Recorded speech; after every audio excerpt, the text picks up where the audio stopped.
Bueno, hasta acá nosotros habíamos estudiado los cromosomas humanos, cómo se ven con técnicas convencionales, con técnicas de bandeo. El bandeo que habíamos visto es el bandeo G, que se realiza eh, haciendo los extendidos cromosómicos de la manera que mencionamos antes, y antes de hacer la tinción se somete a unos segundos a la degradación con tripsina. La tripsina es una proteína que lo que va a hacer es destruir, digamos digerir, sería el término correcto, digerir las proteínas que están ligadas al ADN. Por eso son segundos. Si la digestión se hace completa, directamente la metafase desaparece. Pero si la digestión es durante algunos segundos, lo que se van a hacer es digerir aquellas proteínas que están más levemente unida al ADN, y entonces vamos a tener un patrón de bandas claras donde hay menor unión y otras bandas oscuras donde la unión con el ADN es mayor. Por eso las bandas claras corresponden en general a zonas con citosina guanina, que son zonas ricas en genes, y las bandas oscuras corresponden a regiones donde está más unido el ADN a los cromosomas. Después hay distintos tipos de bandeo. Está el bandeo Q, que es igual al bandeo G, pero en vez de usar Giemsa para colorear, usa quinacrina, se ve exactamente lo mismo. La banda R o bandeo reverso, que lo que el bandeo G ve como banda clara, la banda R lo ve como banda oscura. Después tenemos el bandeo NOR, que es para ver los organizadores nucleolares, la banda C, que es para ver las zonas centroméricas. Pero el gran aporte real a la citogenética se hizo a partir de los aportes de la biología molecular y se conformó lo que se llamó citogenética molecular. Así aparece la técnica de hibridización in situ, que lo que hace es, sobre una zona conocida del ADN, se sintetiza artificialmente un ADN complementario y se le coloca un fluorocromo. Por ejemplo, si yo conozco cómo es la secuencia del centrómero del cromosoma 22, diseño artificialmente un ADN capaz de unirse a la región centromérica del cromosoma 22. Le agrego un fluorocromo, entonces cuando yo vea que hay tinción en una metafase, sabré dónde está ubicado el centrómero de la mitad de cromosoma, las voy a ver en la silueta del cromosoma. Pero puedo tener en interfase, se van a ver como dos puntitos en el núcleo que está en interfase. Sondas centroméricas que hibridan con los centrómeros, sondas de pintado completo de cromosoma. Siempre en interfase voy a ver señales, no voy a ver las siluetas de los cromosomas. Acá tenemos un ejemplo, sondas de ADN que marcan centrómeros, ¿sí? Acá tengo dos centrómeros, no me va a decir si todo el cromosoma está bien, me va a decir que están presentes los centrómeros y yo tengo que saber que esta, supongamos, es una sonda para cromosoma 22 y esta para cromosoma 21, por ejemplo, ¿sí? Yo tengo que conocer la secuencia con la cual voy a hibridar. Una deleción del cromosoma X en la subbanda 3, de la banda 2, de la región 2, del brazo corto del cromosoma X. Tenemos una sonda de pintado completo del cromosoma 22, donde vemos los dos cromosomas 22 marcados con el fluorocromo. Pero tenemos una marcación acá que nos habla. ¿Es todo el cromosoma 22? No. Es un cromosoma pequeñito que tiene secuencia de cromosoma 22. Cuando está repetida 3 veces la secuencia de un cromosoma, hablamos de una trisomía.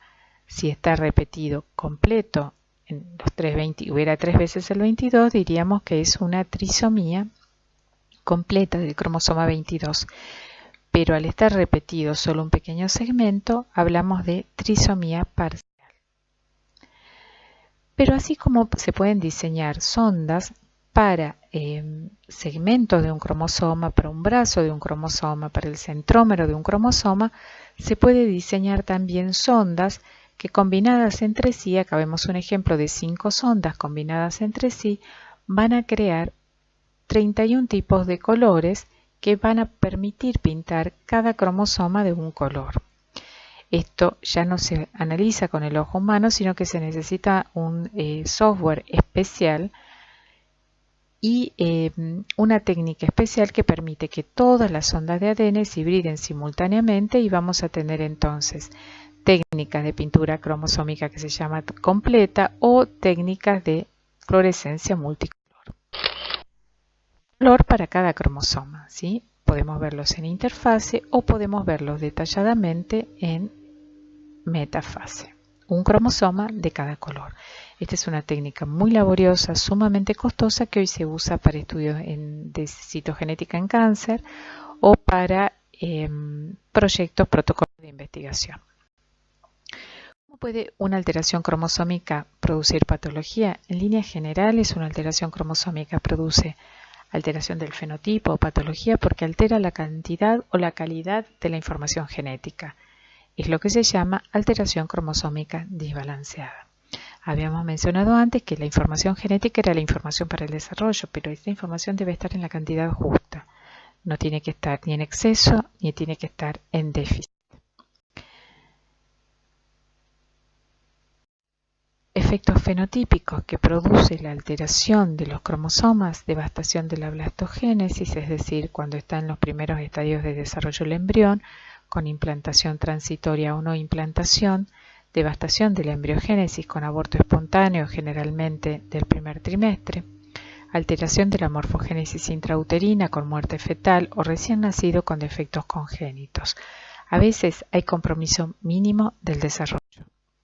Recordemos que el órgano más sensible a las alteraciones cromosómicas desbalanceadas es el cerebro. No todas las alteraciones cromosómicas van a implicar ganancia o pérdida de información genética. Hay algunas que son balanceadas e involucran un rearreglo de cromosomas que para el individuo implican lo que se llama alteración balanceada. Sin embargo, la anomalía puede producirse en el momento de formarse gametas. Veamos cómo encontramos alteraciones cromosómicas en abortos, en el 50% de los estudios citogenéticos de aborto, en muertes en la infancia en el 5%, defectos cardíacos congénitos el 13%, 3 defectos congénitos y retardo mental en el 5.5% de los pacientes, en el retardo mental moderado entre el 15 al 35%, en la deficiencia ovárica primaria 65%, en las pérdidas reproductivas recurrentes, o sea, los abortos a repetición, 35%. ¿Cuándo estudiamos los cromosomas? Cuando hay dismorfias y malformaciones congénitas, retardo mental, genitales ambiguos, trastornos de crecimiento, amenorrea, azospermia, oligoazospermia, es decir, no hay espermatozoides o son muy pocos, trastornos reproductivos, cuando conocemos antecedentes familiares de anomalías cromosómicas, cuando hay trastornos oncohematológicos, en tumores sólidos, en mutagénesis, para diagnóstico prenatal. Hay otras indicaciones, las resumimos de esta manera. Acá tenemos entonces en el periodo prenatal, o sea, antes del nacimiento, edad mayor de 35 años, ansiedad materna, las pruebas de triple screening que incluyen la translucencia nucal alterada o alteraciones hormonales que se hacen en la semana 13, cuando esto está alterado es indicación del estudio citogenético prenatal, cuando hay poco líquido, mucho líquido amniótico, cuando hay restricción de crecimiento intrauterino, arteria umbilical única, cuando hay anomalías que se detectan ecográficamente, cuando hay antecedentes de anomalías cromosómicas en alguno de los padres. En el periodo neonatal, cuando hay malformaciones mayores aisladas, presencia de 3 o más defectos congénitos menores, recién nacido con rasgos dismórficos, con genitales ambiguos, cuando hay un parto con producto muerto de causa inexplicable, cuando hay muerte neonatal de causa inexplicable. Malformaciones mayores son aquellas que para su resolución involucran un procedimiento quirúrgico complejo, como puede ser una cardiopatía congénita, o una fisura del labio y paladar. Y los defectos congénitos menores son aquellos que no ponen en riesgo la vida del individuo, pero sumados pueden predecir la aparición de o la existencia de alguna malformación mayor que no ha sido detectada. Por ejemplo, los PITS preauriculares son malformaciones congénitas menores. Las cejas fusionadas o el hirsutismo pueden ser considerados también defectos congénitos menores. En el periodo de lactancia, cuando hay trastornos de aprendizaje, cuando hay rasgos dismórficos, cuando hay retardo psicomotor, en el periodo preescolar o escolar, trastorno de crecimiento, retraso psicomotor, trastornos dismórficos. En la adolescencia, la ginecomastia, que es cuando hay un desarrollo mamario inesperado en varones, falta de desarrollo puberal, amenorrea primaria o secundaria, retardo mental otra vez, rasgos dismórficos otra vez.